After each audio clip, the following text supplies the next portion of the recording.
आदाब, सत श्री अकाल। मैं हूं राकेश तारा, लेके आया हूं एक स्पेशल रिपोर्ट। जी हां, आज हम अगर बात करें तो डीडीसी के लक्ष्य आए हैं और सभी अपनी पार्टियों ने दिग्गज नेता को उतारा है। आज हम बीजेपी, कांग्रेस, पीडीपी, एनसी और आजाद कैंडिडेट जिनकी डिबेट ले रहे हैं, अपने चैनल की वदासत से आपको बताएंगे कि क्या क्या मैनिफेस्टो है इनके। अगर बात की जाए तो पहले हम लेंगे योगेश शर्मा जी।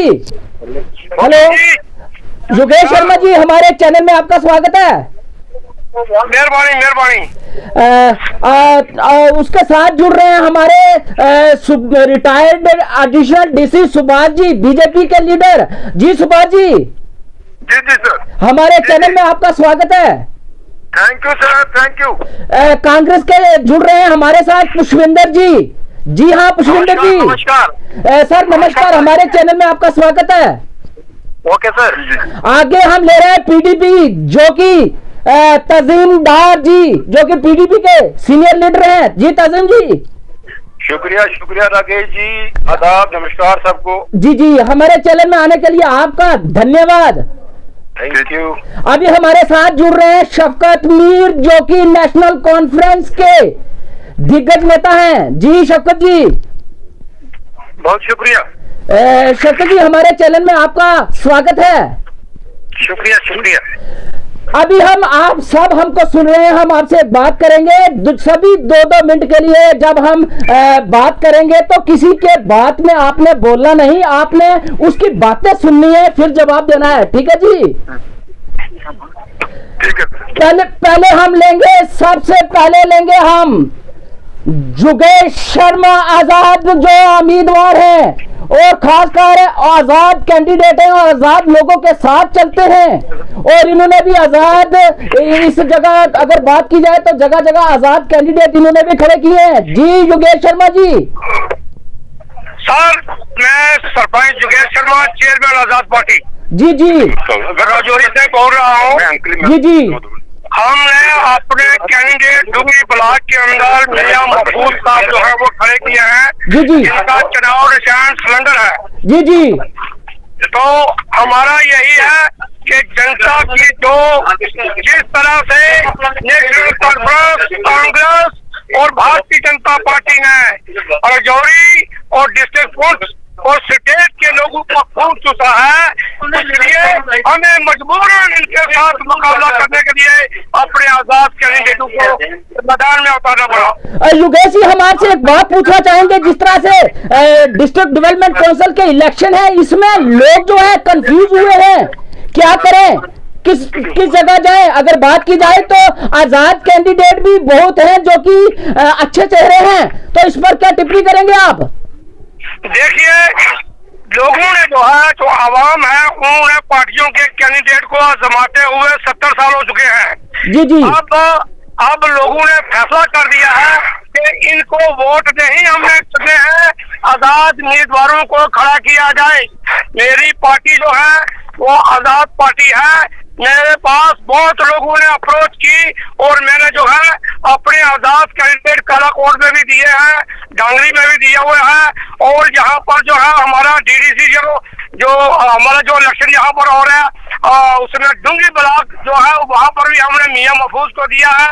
डांगरी से धीरेश शर्मा लड़ रहे हैं, कालाकोट से सोनम शर्मा जो है वो इलेक्शन कंटेस्ट कर रही है आजाद पार्टी की तरफ से। योगेश जी, अगर बात की जाए तो जिस तरह से आपने 25 साल दिए थे बीजेपी को, तो क्या नाराजगी हुई कि अपनी आजाद पार्टी खड़ी करनी पड़ी?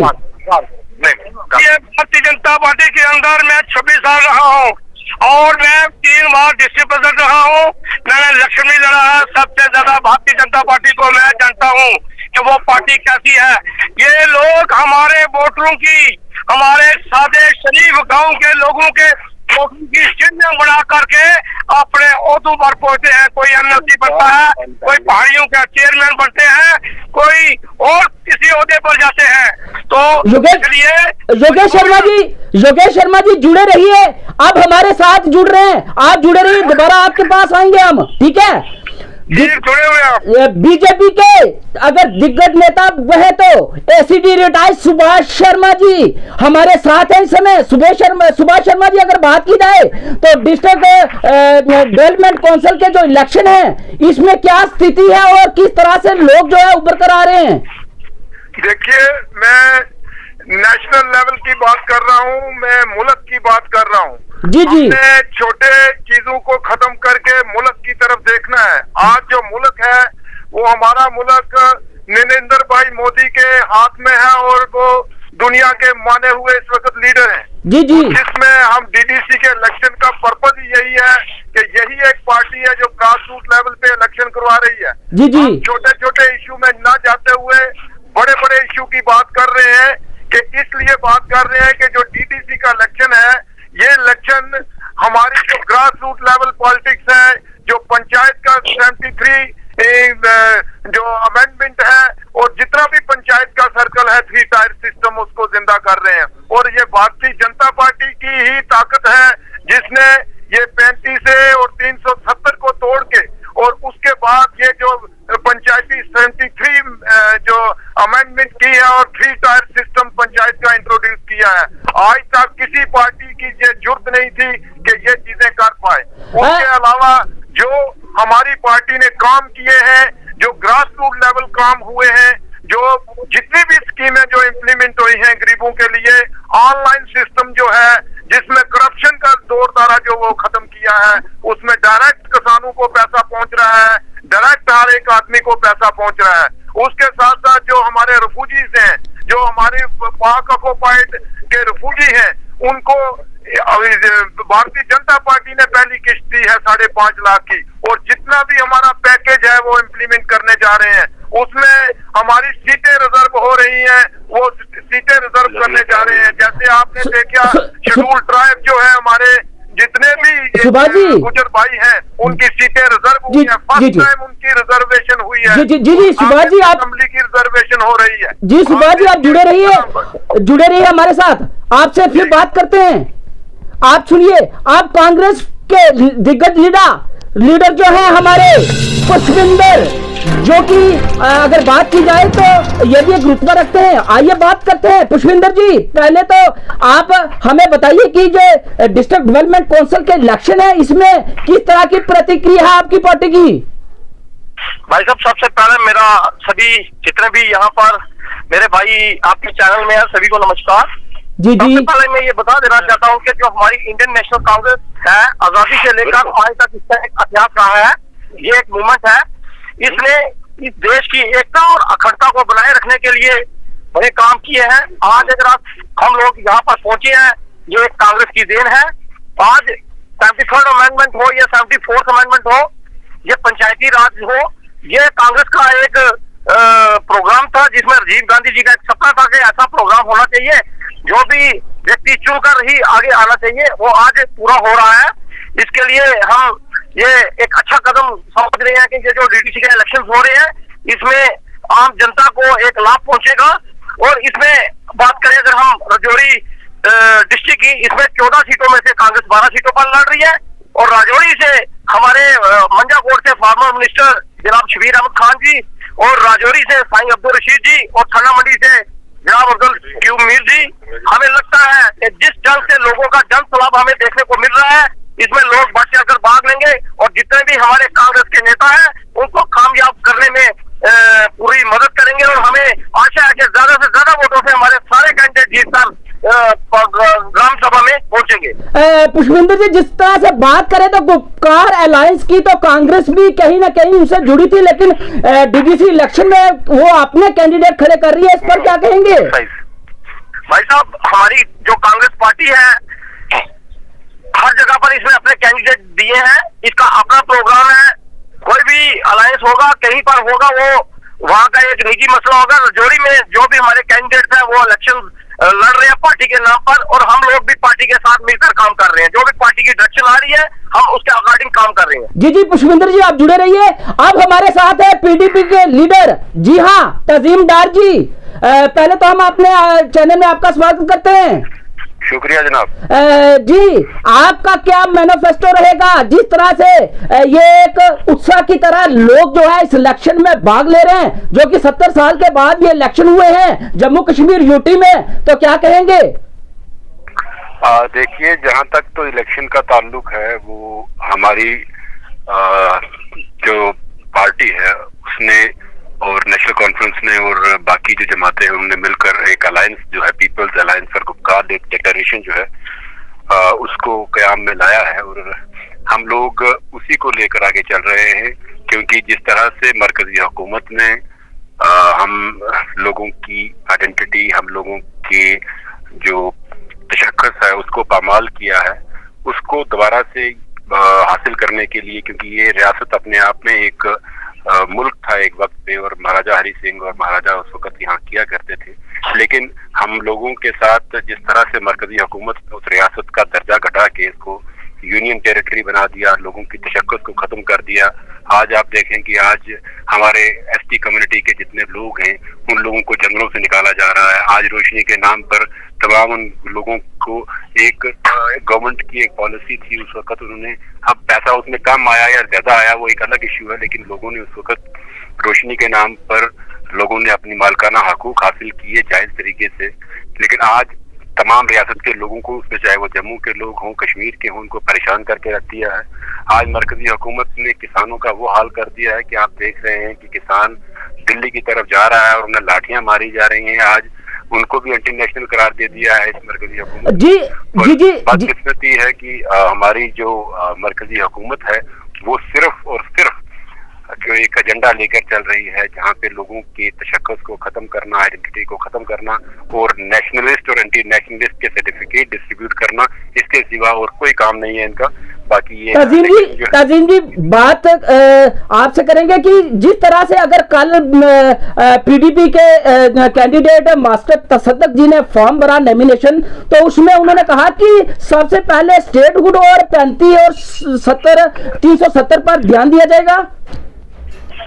जी बिल्कुल, देखिए हमने एक अलायंस जो बनाया है वो 370 को लेकर हमें उसको रिस्टोर करने की मांग हमारी सबसे पहली है और उसके लिए जो 370 था वो हमें किसी दूसरे मुल्क ने नहीं दिया था, वो हिंदुस्तान के आईन ने ही हमें दिया था, उसमें हमारी आइडेंटिटी शामिल थी। और ये जो स्पेशल स्टेटस है ये सिर्फ जम्मू कश्मीर में नहीं है, अगर आप नॉर्थ ईस्टर्न स्टेट्स में जाएंगे, नागालैंड में जाएंगे, शिमला में जाएंगे, तमाम रियासतें और भी हैं जम्मू कश्मीर के अलावा जहाँ पे स्पेशल स्टेटस वो एंजॉय कर रही हैं।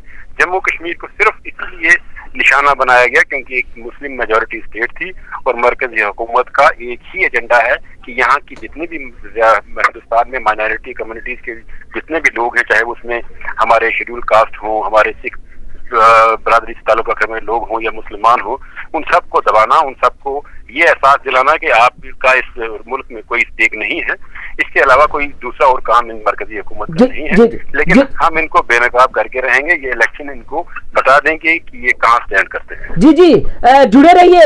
बीजेपी के एसीडी डिसाइड जो है हमारे सुभाष जी सुभाष जी, अगर जिस तरह से तस्वीर शफकत मीर साहब को लाइए ना, आप वही तो बोल चुके हैं ना। जी शफकत मीर जी एनसी के नेशनल कॉन्फ्रेंस के दिग्गज नेता हैं, जी बताइए शफकत मीर जी। जी शुक्रिया।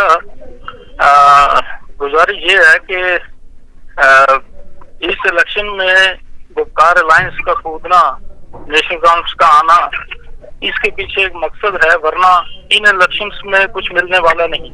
जिस तरह सरपंचेस और पंचेस के इलेक्शन इस गवर्नमेंट ने करवाए, करोड़ों का खर्च किया, और बीडीसी के इलेक्शन कराए, करोड़ों का खर्च किया, लेकिन उन लोगों को आज तक कुछ नहीं मिला। किसी को दफ्तर तक नहीं मिला, किसी को तनख्वाहें तक नहीं, और कहीं भी लोगों पे ग्रास रूट लेवल में किसी भी आदमी का कोई काम नहीं हुआ। हम ये मानते हैं कि ये इलेक्शन भी उसी तरह का एक इलेक्शन है, सिर्फ दिखाने के लिए है, ताकि हम इस रियासत के अंदर इलेक्शन करवा रहे हैं तो बाहरी मुल्कों में ये दिखाने के लिए ये एक बनावटी ढांचा जो है ये खड़ा करना चाहते हैं।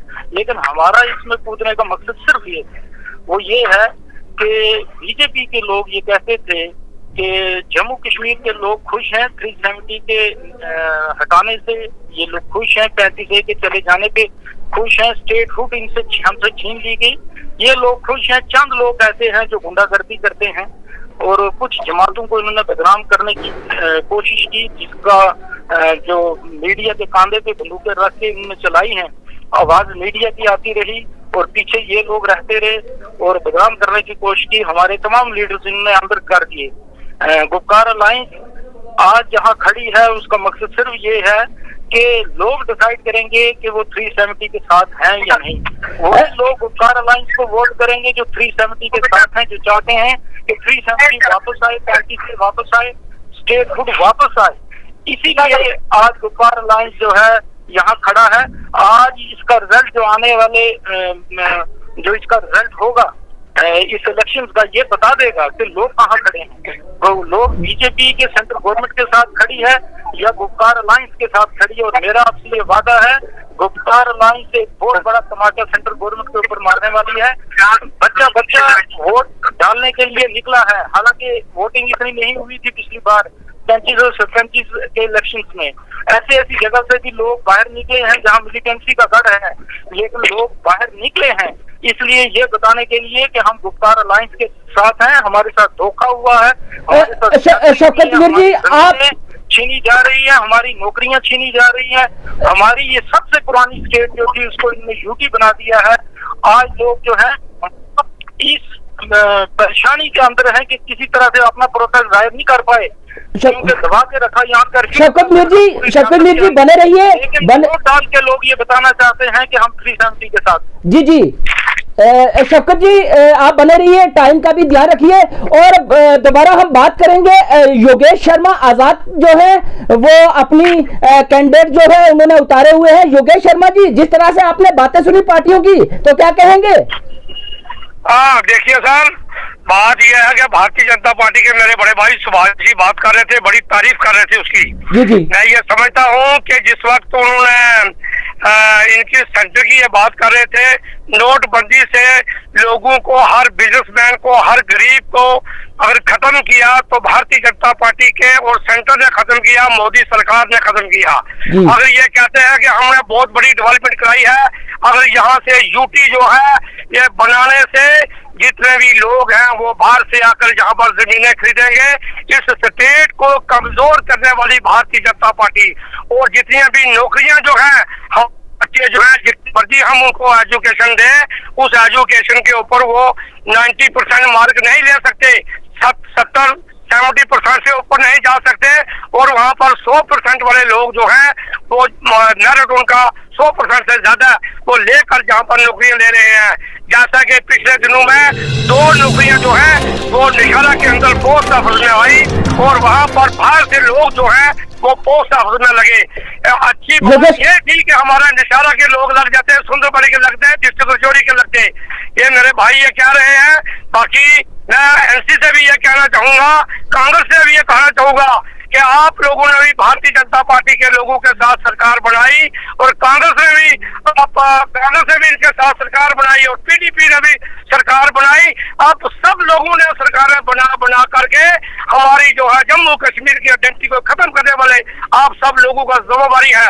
आज जो है कि आज हम लोग रो रहे हैं, आज लोग हम नौकरियों के लिए तरस रहे हैं। 370 टूट गया है, 35 टूट गया है, हमारी जमीनें जा रही हैं। इसमें किसी को पार्टी ने जो है वो हमारा फर्क नहीं छोड़ा है। योगेश जी, किसानों की हम किसान हैं, हम गांव से लोग इलेक्शन लड़ रहे हैं। आज किसानों की हालत देखें कि पूरे देश के अंदर आज देखें वहाँ पर कितने किसान हैं जिनको लाठियां मारी जा रही हैं, कोई सुनवाई नहीं है, अपनी मर्जी से गुंडागर्दी से बिल पास किए जा रहे हैं। योगेश शर्मा जी जा रहा है जी समाज के हर वर्ग को दबाया जा रहा है। योगेश शर्मा जी थोड़ा सा समय का भी ध्यान रखें। जी योगेश शर्मा जी, मैं ये समझता हूँ कि जितने भी पार्टियां, चाहे वो जम्मू कश्मीर की थी, चाहे वो सेंटर की थी, सबने मिल करके इस रियासत को दबाया है और खत्म किया है। इसलिए लोग जो है आजाद इलेक्शन में लोग आ रहे हैं। आपका मिशन क्या है इलेक्शन लड़ाने का? आपका मिशन क्या है? मेरा मिशन ये है कि जो लोग हमारे से वोट लेकर हमारा गला काटते हैं, हमारा खून चूसते हैं, चाहे वो सेंटर की पार्टियां हैं, चाहे वो नेशनल पार्टियां हैं, चाहे वो स्टेट की पार्टियां हैं। हमारा ये है कि जनता को हक दिलाना, गरीब को हक दिलाना, और गरीब के हक के लिए हमने आजाद पार्टी के लोग जो है वो खड़े किए हैं। अब मुकाबला जो है ये मैदान में आ गया है। अब पता चल जाएगा यहाँ पर गुफकार जो अलायंस इनका हुआ है, कांग्रेस का हुआ है, एनसी का हुआ है, और हमारा आजाद है। हम पूरी तरह से जो हमारे साथ गुंडागर्दी जो भी पार्टी करेंगे उसके साथ हम मुकाबला करने के लिए, अपोजिशन करने के लिए, भारतीय अपोजिशन करने के लिए आजाद पार्टी जो है उसके लिए हमेशा के लिए हमेशा तैयार रहेगी। नहीं योगेश जी आपका क्या मिशन क्या है कि पार्टियों से जो पार्टी नजायज करी उससे लड़ना? देखिए, जो भी पार्टी जीत के आएगी इसके बाद भी जी, जो भी पार्टी जीत के आएगी, चाहे वो गुफ्तार वाले हैं, चाहे वो इंडिपेंडेंट, चाहे वो भारतीय जनता पार्टी का कोई कैंडिडेट जीत का आएगा, योगेश शर्मा की आजाद पार्टी वो अपोजिशन करेगी। जो हमारा काम नहीं करेगा, जिस तरह से हमारा खून चूसा गया, हम अपने गरीब लोगों को बचाना है। अब जो 50 खून है वो हम इन लोगों को नहीं चूसने देंगे। शुक्रिया अपोजिशन करेंगे इसके खिलाफ। योगेश जी बने रहिए। बीजेपी के सुभाष शर्मा जी आप बताइए, जिस तरह से प्रतिक्रिया जारी की जा रही है तो क्या कहेंगे आप? भाई साहब, मैं 2-3 बातों पे जोर दूंगा। बाकी चीजें जो अपने अपने ख्याल से हर पार्टी का अपना एक मशहूर होता है, वो उस तरीके से बात करते हैं। जहां तक मैं जो बात कर रहा हूं, मैं मुल्क की बात कर रहा हूं। हमने मुल्क को कंसीडर करना है। हमारा मुल्क है तो सब कुछ है। आज कुछ पार्टियां जो है वो हमारे पड़ोसी मुल्क की बातें कर रहे हैं या चाइना की बातें कर रहे हैं। इनको देखना चाहिए कि किस किस मुल्क की बातें कर रहे हैं। हमारा पहले मुल्क है तो हम भी हैं, मुल्क है तो सब कुछ है। और उसके साथ साथ जो मेरे छोटे भाई हैं योगेश जी, बड़े इंटेलिजेंट हैं ये, लेकिन इनकी अपनी कोई बातें होंगी क्योंकि बड़े इंटेलिजेंट हैं ये, अपने तरीके से बातें करते हैं और ग्रास रूट लेवल लीडर हैं। और बाकी भी मेरे छोटे भाई हैं, बड़े इंटेलेक्चुअल हैं, डार साहब हैं, हमारे पुष्पिंदर जी हैं, मेरे मीर साहब हैं, ये मेरे सब छोटे भाई हैं और बड़े ये सोसाइटी में बड़े इंटेलेक्चुअल लोग हैं, चाहे डिफरेंट पार्टियों में हैं, बड़े इंटेलेक्चुअल लोग हैं। मैं 1-2 चीजों पे बात करना चाहता हूं। पहले, मुल्क है तो हम भी हैं। हमारे कॉन्स्टिट्यूशन में हर आदमी को, हर मजहब को इक्वल राइट दिए हुए हैं। इसमें कोई भी, आप सुन रहे थे मोदी साहब की 3-4-5 दिन पहले उन्होंने क्या कहा था कि कॉन्स्टिट्यूशन के अंदर है। और यही एक मुल्क है जो सेकुलरिज्म को बढ़ावा देता है। आप देख लीजिए बड़े बड़े मुल्क जिसमें क्या क्या बुरी हालत लोगों की हो रही है, और इसमें हमारे मुल्क जो चल रहे हैं जिसमें हमारा 370 या 35 है, आगे कौन सा था? अगर ये टूटा है तो इसमें मुल्क के साथ एक सिस्टम है मुल्क का, और उसके साथ मुल्क ने किया है। बाकी जो चीजें हम अनएम्प्लॉयमेंट की कर रहे हैं या कोई बड़ी चीजें कर रहे हैं, हमारे एसटी भाइयों की कल देखिए जो हुआ है, जो इनकी जमीनें फॉरेस्ट लैंड है, उसमें भी एक ऑर्डर हुआ है कि जो फॉरेस्ट पे ये लोग बैठे हुए हैं वो इनको भी राइट मिलने वाले हैं। इनकी रिजर्वेशन हुई है। आज डीडीसी में इनकी रिजर्वेशन हुई है। 11 सीटें इनकी जो है असेंबली की भी रिजर्व होने जा रही है। भाई देखिए, हम सबकी बातें कर रहे हैं। आज जो पॉलिटिकल रिजर्वेशन उनको मिली है, ये इसी पंचायत एक्ट के बिना पे मिली है। ये किसने 73 अगर हमारी एमसी रही है या पीडीपी रही है या कांग्रेस रही है, तो इन लोगों कहां से ये इन्होंने इम्प्लीमेंट क्यों नहीं किया पंचायती राज इंस्टीट्यूशन स्टेट में? अगर आज हमने किया है तो ये इसलिए किया है कि भाई लोग ग्रास रूट लेवल जुड़े, लोग नीचे जुड़े। आज हम तो बातें कर रहे हैं, ये इसीलिए कर रहे हैं कि डीडीसी का जो इलेक्शन हो रहा है तो ग्रास रूट लेवल जुड़े हैं हम। कल पंचायत का इलेक्शन हुआ, बीडीसी का इलेक्शन हुआ, डीडीसी का हुआ। आप देखिए इसमें एमएलए साहब सिर्फ कानून बनाएंगे। ये जो आपकी टेरिटोरियल कॉन्स्टिट्यूएंसी है, इसका पावरफुल आदमी निकल के डिस्ट्रिक्ट का चेयरमैन बनाएगा। ये चीजें इन लोगों ने पहले क्यों नहीं की? जो लोग बातें कर रहे हैं, पाकिस्तान जो बातें कर रहा है वो ये कर रहे हैं, चाइना जो बातें कर रहा है ये कर रहे हैं। हमारा मुल्क नहीं रहेगा तो हम कहाँ रहेंगे? मुल्क के लिए बात करनी है, और मुल्क एक ही आदमी चला रहा है, वो नरेंद्र भाई मोदी। उसके कद के मुताबिक जो मुल्क चल रहा है, बाकी चीजें जो की हैं वो देखिए। डेवलपमेंट में कितनी कितनी स्कीमें इंट्रोड्यूस हुई हैं, कितनी स्कीमें चली हैं। कहीं पे इम्प्लीमेंट करने वाला गलत हो सकता है, लेकिन स्कीमें तो कितनी स्कीमें हमारी चली हैं। बाकी हम जो बात कर रहे हैं, कल ये सच बात कर रहे थे जगेश जी, कल नेशनल कॉन्फ्रेंस में पीडीपी के साथ, कांग्रेस के साथ हुकूमत नहीं बनाई, कांग्रेस ने पीडीपी के साथ नहीं बनाई। ये लोग उस वक्त क्या कर रहे हैं? ये लोगों ने क्यों नहीं पंचायती राज इंस्टीट्यूशन यहाँ इंट्रोड्यूस करवाया? 73 अमेंडमेंट को क्यों नहीं करवाया? सुभाष जी चीजें देखो, और हमारे दिग्गज कैंडिडेट इस वक्त काम कर रहे हैं। जी सुभाष जी, बहुत एक बड़ा चेहरा यंग विपिन मेहता निकाला हुआ है सुभाष जी। हमारा डूंगी में आसफ है, एडवोकेट है। जैसे बाकी जगहों पे भी, जैसे नौशहरा में या जहां भी हम अपने कैंडिडेट दे रहे हैं, हम लोगों के पास जा रहे हैं जो काम किया है वो उससे लोगों। पहले मुल्क है तो हम सब हैं, सुभाष जी। नहीं तो हम कहाँ पे? सुभाष जी कॉन्स्टिट्यूशन में बांधे हुए हैं, कॉन्स्टिट्यूशन के मुताबिक हम चल रहे हैं। सुभाष जी बात सुने, जो सेकुलरिज्म को बढ़ावा देता है। जी सुभाष जी, अगर बात की जाए तो इलेक्शन के टाइम में ही क्यों बीजेपी के वर्कर जो है नाराज हो जाते हैं और पार्टी के लिए नाराजगी बनते हैं और कहीं ना कहीं वो पार्टी से मुंह मोड़ लेते हैं? ये इलेक्शन के टाइम क्यों ही? भैया ये चीजें हर पार्टी में है जी, हर पार्टी में ये चीजें हैं। ये कोई बीजेपी में नहीं है। वर्कर का वो अपनी जगह की बात है, उसकी इंडिविजुअल कुछ होगी, लेकिन जहाँ पे पार्टी का सिस्टम है या यहाँ पे हमने यूनाइट होना है, और हर पार्टी में ये ग्रुप बंदी होती है। किस पार्टी में नहीं होती? ग्रास रूट लेवल वर्कर आपस में रहते हैं। लेकिन जहाँ तक पार्टी का मशहूर है या जहाँ पे कोई चीज है, वो ये चीजें बुला के एक ही जगह पार्टी के मशहूर पे और मुल्क के लिए काम करना है, मुल्क के लिए चलना है। जी हमारे साथ अब पुष्पिंदर जी बताइए, जिस तरह से ये गतिविधियां चल रही हैं इस डीडीसी इलेक्शन में, तो कांग्रेस की क्या नीति रहेगी कि वो प्रॉपर लोगों की, जिस तरह से कह रहे हैं कि हमने लोगों की सेवा करनी है, तो क्या प्रोपोगंडे जो लोग कर रहे हैं या पार्टियां आपस में कर रही हैं, तो कौन सी पार्टी जो है इस समय जो है अगर बात की जाए तो लोगों के हित की बात करती है? आप बताएंगे कि जिस तरह से कांग्रेस का क्या मोटो है?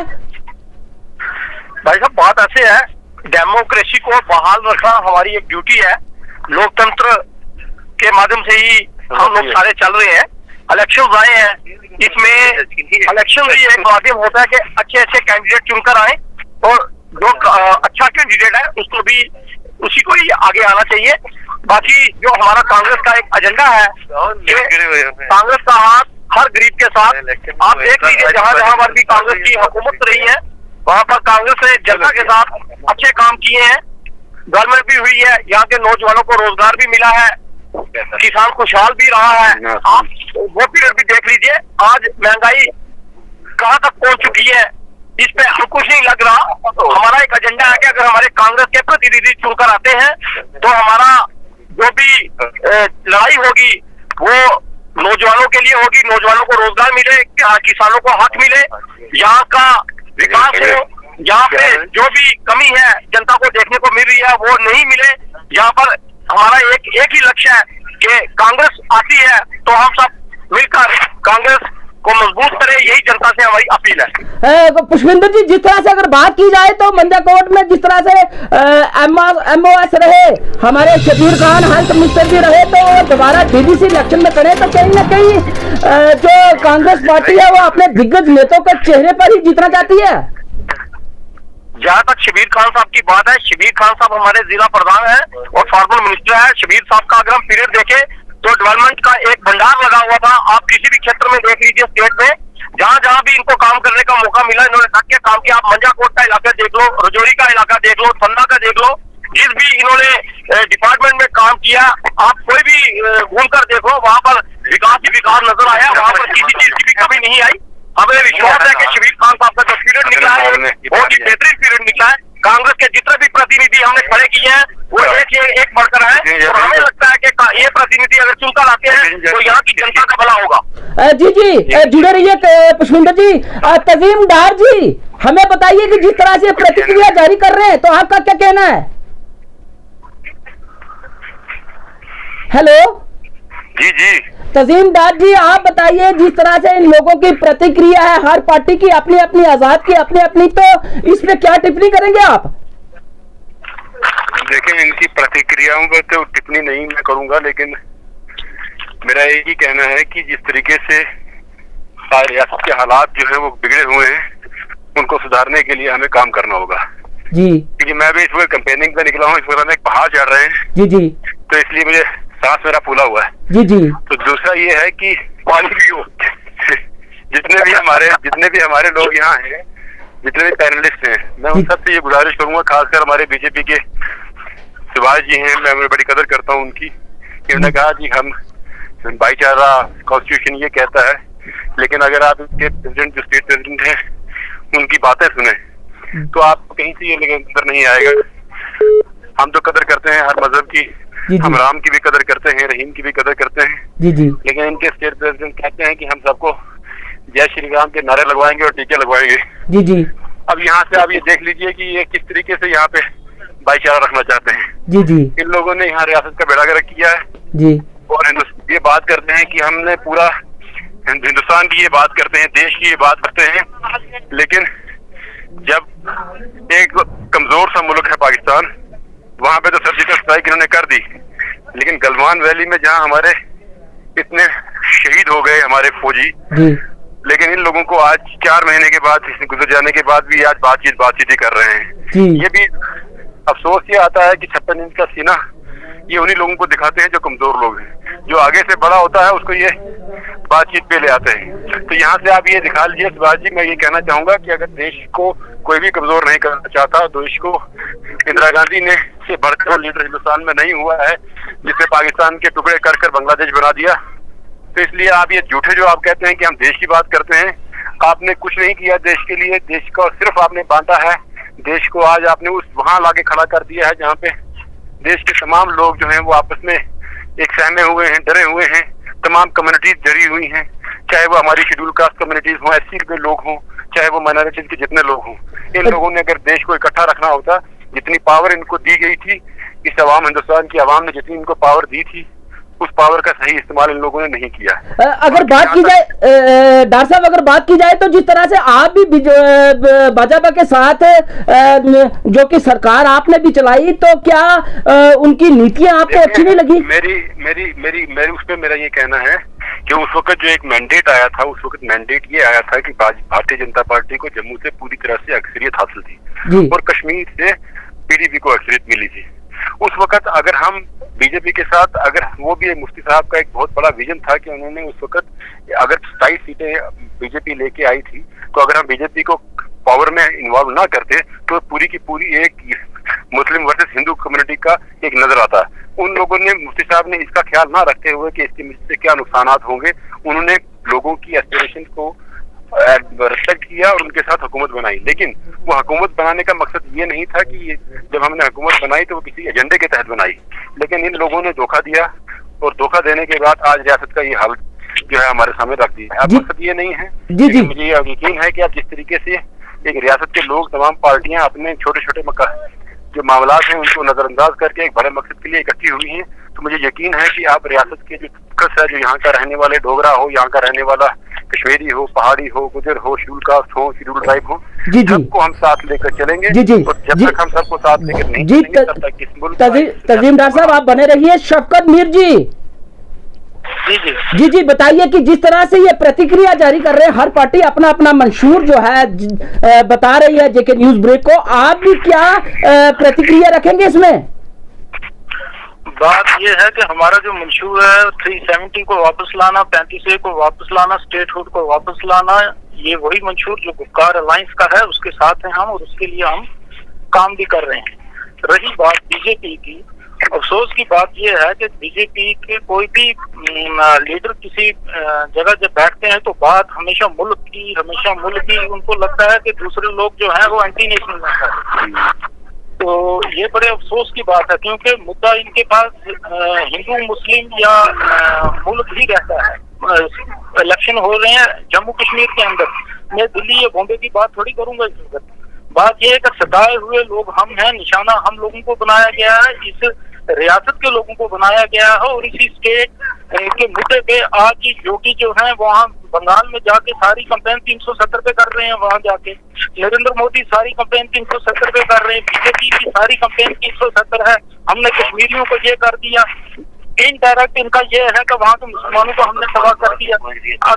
अगर बात ये है कि अभी शफकत जी, सुभाष जी मेरे बड़े भाई हैं, सुने बात, जी। भाई जी ने सेकुलरिज्म की बात की थी अभी, कौन सा सेकुलरिज्म? सेकुलर ये मुल्क है, बीजेपी सेकुलर नहीं है, ये मुल्क सेकुलर था, बीजेपी ने इसको अब कम्युनल बना दिया है। बात इतनी है, मुझे माफ करेंगे, बात ये है कि क्या स्टेट प्रेसिडेंट, अभी डार साहब ने भी ये बात की, क्या ये स्टेट प्रेसिडेंट की ये लैंग्वेज होती है, बाजारी लैंग्वेज जो इसने उस वक्त इस्तेमाल की? अगर मैंने या डार साहब या कोई भी आदमी ये उठ के ये कहे कि रविंद्र राणा को हम कल कलमा पढ़ाएंगे बैठा के, तो पूरा मीडिया भी इसकी तरफ से बोल पड़ता और बीजेपी भी उठ के खड़ी प्रोटेस्ट शुरू कर देती। यही अफसोस की बात है कि जब बीजेपी का आदमी को इस किस्म की भाषा का इस्तेमाल करता है तो कोई भी नहीं बताता, कोई भी उसको कंडेम नहीं करता इस लैंग्वेज को। जी जी, अगर बात की जाए क्या जम्मू कश्मीर इसी पर ही सियासत करता रहेगा? 370 और सेकुलरिज्म और 35 और स्टेटहुड पर ही?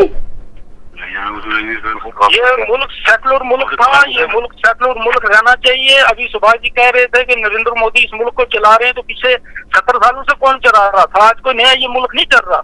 हाँ, तो अल्लाह माफ करे, मुझे ये लगता है कि डूब रहा है, डूबने से बचना चाहिए, क्योंकि हिंदू मुस्लिम सिख ईसाई ये सब इसकी पहचान है। गुलदस्ते के फूल हैं, इनको इकट्ठा करें, इनको तबाह मत करें, डिवाइड मत करें। वहाँ हैदराबाद जाके भी जो भाषा इस्तेमाल की जा रही है बीजेपी वालों की, वो तो सीधा बता रही है हिंदू वर्दी मुसलमान। जी ये बदकिस्मती की बात है। इस मुल्क को तबाह करने, अगर मुल्क की ही बात करनी है तो मुल्क को दिन ब दिन तबाह किया जा रहा है। हम चाहते हैं कि ये मुल्क जिस तरह से आगे तरक्की कर रहा था, आज आप हर हवाले किसी एक पॉइंट पे बताएं मुझे, आज से 8 या 10 साल पहले जिस लाइन पे मुल्क जा रहा था उससे आगे गया है। आपका GDP डाउन हो रहा है, हम हर लिहाज से हमारा मुल्क इस वक्त मतलब पीछे जा रहा है। आगे कहाँ जा रहा है, किस मसले में आगे जा रहा है? शफी जी, अगर बात करें तो जिस तरह से DDC के इलेक्शन है, हम सिर्फ आप सभी से जो है 20-20 सेकंड लेंगे। आपने सिर्फ बताना है कि आपके मंशूर क्या हैं, ताकि पब्लिक को पता लगे कि आजाद के क्या है, बीजेपी के क्या है, कांग्रेस के क्या है, PDP के क्या है और NC के क्या है। पहले हम शुरू करेंगे आजाद से। योगेश शर्मा जी, आपने सिर्फ बताना है कि DDC इलेक्शन में आपका क्या मोटो रहेगा और क्या क्या कामों के मैनिफेस्टो आपने रखे हैं।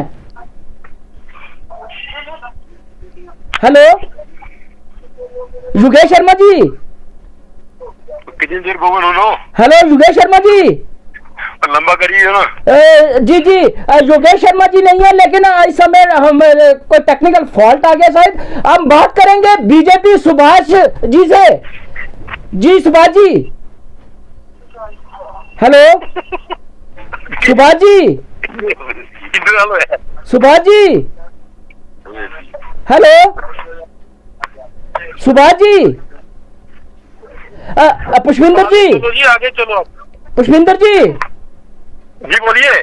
जी पुष्पिंदर जी, जिस तरह से आज हम एक जो कि आपसे डिबेट करने का यही मिशन था कि लोगों को पता चले कि अपनी अपनी पार्टी का क्या क्या मंशूर है, और लास्ट में आप 20 सेकंड में आप बात क्लोज करेंगे कि आपकी पार्टी का क्या क्या मैनिफेस्टो है और क्या मोटो लेकर आए हैं आप जमीनी स्तर पर इलेक्शन लड़ने में। भाई साहब, सबसे पहले बता दें, हम सत्य और अहिंसा के पुजारी हैं जी। गांधी जी के बताए हुए रास्ते पर चलते हैं। भाई तजीम जी बैठे हैं, भाई शौकत जी बैठे हैं जी। हम इनसे रिक्वेस्ट करते हैं कि आने वाले इलेक्शन में हमारे कैंडिडेट को सपोर्ट करें और इस मुल्क को बचाने के लिए कांग्रेस ही एक ऐसी जमात है जो आएगी और इस मुल्क को खुशहाल बनाएगी और अमन और भाईचारा यहाँ पर बना रहेगी। शुक्रिया शुक्रिया। तजीम जी, जी जी, आप बताइए कि आप भी इस पर थोड़ी सी प्रतिक्रिया बताएं कि आपका क्या मिशन है, और खासकर जम्मू कश्मीर के पीर पंजाल खित्ते में आप हर जगह के वाकिफ हैं, और बताएंगे कि आप किस मंशूर को लेकर चल रहे हैं ताकि जम्मू कश्मीर की भलाई हो। जनाब देखें, सबसे पहले बड़ी बात यह है कि आजाद पार्टी भी भाग गई और बीजेपी भी भाग गई ये छोड़ के। देखिए, ये लोग नॉन सीरियसनेस दिखाते हैं और यहाँ पे पैनल में आके हम लोग अपने पूरी तरह से कंप्लीट होना चाहिए। मुझे बड़ा दुख है कि वो यहाँ से उन्हें जो है हमारी डिस्कशन जो है पैनल छोड़ के चले गए। तो दूसरा यह है कि हमने बता दिया है कि हम जम्मू कश्मीर के तमाम लोगों की आइडेंटिटी के लिए, उनकी एस्पिरेशंस को एड्रेस करने के लिए लड़ेंगे। उसमें चाहे गुज्जर हो, पहाड़ी हो, कश्मीरी हो, डोगरा हो, राजपूत हो, तमाम शेड्यूल कास्ट कम्युनिटी के लोग हों, हम जहाँ तक भी उन लोगों की जो एहसासात हैं, उनके जज्बात हैं, उनकी तर्जमानी करने के लिए हम अपने जो जितना भी हो सकेगा हम करेंगे। और जिसमें गुपकार अलायंस, जो एक People's Alliance for Gupkar Declaration जो सामने आया है, जिसके प्रेसिडेंट मोहतरम डॉक्टर फारूक अब्दुल्ला साहब हैं और वाइस प्रेसिडेंट मोहतरमा महबूबा मुफ्ती साहिबा हैं और बाकी पार्टी के लोग भी इसमें शामिल हैं। हमें उम्मीद है कि ये जो अलायंस बना है, ये सही मायनों में लोगों की जज्बात को तर्जमानी करने में ठीक है। शुक्रिया तहसीलदार जी, आपने हमसे बात की। शफकत मीर जी, आप भी 20 सेकंड में बताएंगे कि आपकी पार्टी का क्या मंशूर है? मैं फिर वही दोहराऊंगा कि जिस तरह से पीछे 35 सरपंच और बीडीसी के इलेक्शन हुए, उनको आज तक कुछ भी नहीं मिला, ग्राउंड पे कुछ काम नहीं हुआ। इस इलेक्शन में भी कुछ भी नहीं मिलने वाला, ना ही कुछ होने वाला है। हमारा मकसद इस इलेक्शन में आने का यही है कि बीजेपी को, सेंट्रल गवर्नमेंट को मुंह तोड़ जवाब दिया जाए कि रियासत जम्मू कश्मीर के लोग इसके साथ हैं। बाकी इनसे एक और गुजारिश करूंगा कि डॉक्टर फारूक अब्दुल्ला साहब की कोठी पे पत्थर मारना, हंगामा करने से आपको वोट नहीं मिलेंगे। ये सारे काम ये छोड़ दें, लोगों से मोहब्बत करें, लोगों से प्यार करें। बाकी रोशनी एक्ट में एक कम्युनिटी को टारगेट आप करने से भी कुछ नहीं मिलेगा। अब आंकड़े जो आए हैं इसमें 20% भी अब वो लोग नहीं निकले हैं। दूसरी ये बात है, रोशनी एक्ट में 85% वो लोग हैं जिनकी 4 मरले, 10 मरले, 20 मरले गरीब लोग हैं, जिनमें छोटी मोटी दुकानें या अपने आशियाने बनाए हैं। उन लोगों को भी दर मत करें। तो इस किस्म की साजिशों से बचना भी चाहिए और उनको नहीं करना चाहिए। सबसे ज्यादा नुकसान इनका, आप मेरी बात याद रखें, इनका जम्मू में होगा, क्योंकि जम्मू के लोगों का सबसे बड़ा नुकसान हो रहा है, चाहे नौकरियों के हवाले से, चाहे जमीनों के हवाले से, कारोबार के हवाले से। इस रियासत को ये तबाह मत करें। यहाँ जितनी भी इनकी लीडरशिप है, मैं उनसे भी ये गुजारिश करूंगा कि अपने जो ऊपर बड़े लीडर हैं उनको समझाएं कि सबको साथ लेके चले। सबका साथ सबका विकास, तो विकास सबका ना साथ सबका नजर नहीं आ रहा, ये बीजेपी और आरएसएस का साथ और विकास ही नजर आ रहा है। लिहाजा ये मुल्क सबका है, सबको साथ लेके चले। शुक्रिया शफकत जी, आपने हमसे बात की, जेके न्यूज ब्रेक को आपने प्रमोट किया और हमारे से बात की। आप सभी का शुक्रिया कि सभी जो है अपनी प्रतिक्रिया रख के जेके न्यूज ब्रेक के सामने वो जो है सब अपना अपना मंशूर जो है रखा है और बताया कि किस तरह से उनका मिशन है और खासकर जम्मू कश्मीर खित्ते को किस तरह की जरूरत है। और सभी पार्टियों के नेता जो कि हमने उनसे बात की आप लोगों तक पहुंचाने के लिए कि आप लोग भी देखें कि कौन कौन सी पार्टी क्या क्या अपना जो है प्रोटोकॉल लेके आ रही है। जी हाँ, जेके न्यूज ब्रेक हमेशा चाहता है कि आप लोगों के साथ हर बात वो शेयर की जाए जो कि ग्राउंड लेवल की हो। जेके न्यूज ब्रेक का यही है कि हर आदमी की आवाज आगे तक पहुंचे और क्या पार्टी, कौन सी पार्टी, कौन सा कैंडिडेट क्या करना चाहता है अपने देश के प्रति, वो सामने लाए ताकि लोगों को मतदान देने में कोई ना कोई सहायता जेके न्यूज ब्रेक भी दे सके।